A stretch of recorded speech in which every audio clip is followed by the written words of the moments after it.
Wei Yao, SocGen's China economist, joins us now from Beijing. Many thanks for joining us this morning. If I can ask you first of all, the reaction to these figures again. You had trade, inflation. The inflation one, 6.4%, higher than forecast.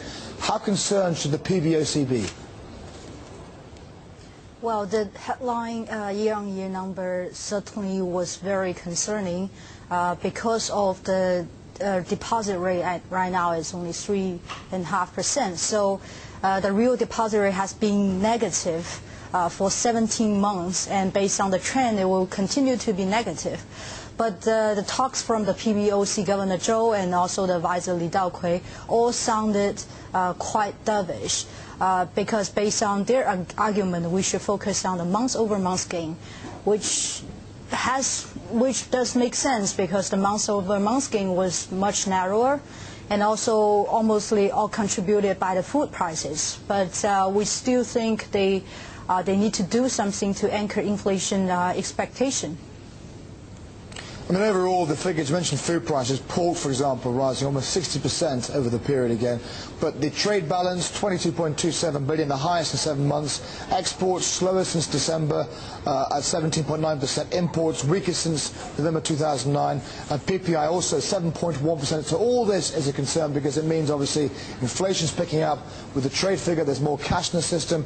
I mean, how do you deal with inflation to avoid a hard landing? It's a very tough call, isn't it?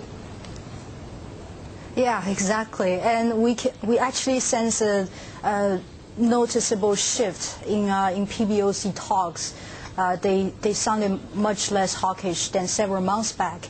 And it seems that now the Chinese policymakers are changing their focus and will focus more on structural issues, focus more, or so to speak, more on growth rather than the inflation. So we expect them to do something different from now on.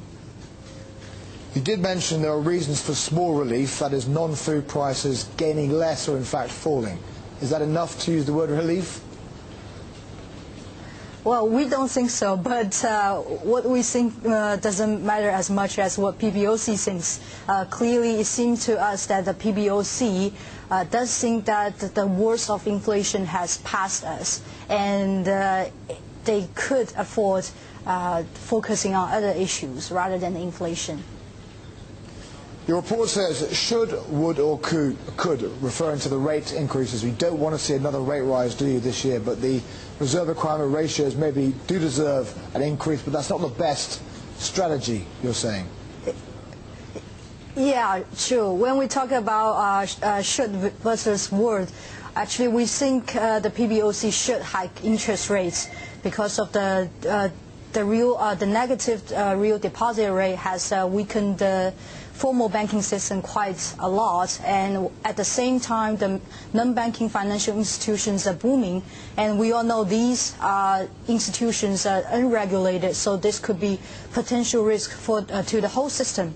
But Zhou on Friday mentioned that he preferred quantitative tools to rate tools, so we sense greater reluctance to adopt interest rate hikes.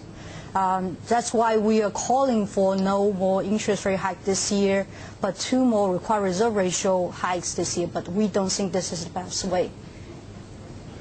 Well, I must ask you, to avoid the leaks, the new schedule they've announced, does it work or does it not work? Well, it will probably work better for them, but not better for us, because we have to work on weekend. That's a very good point. Thanks for joining us again this morning. Again, a busy weekend, obviously, it's been for you. Wei Yao there, the Chief Global China Economist at SocGen.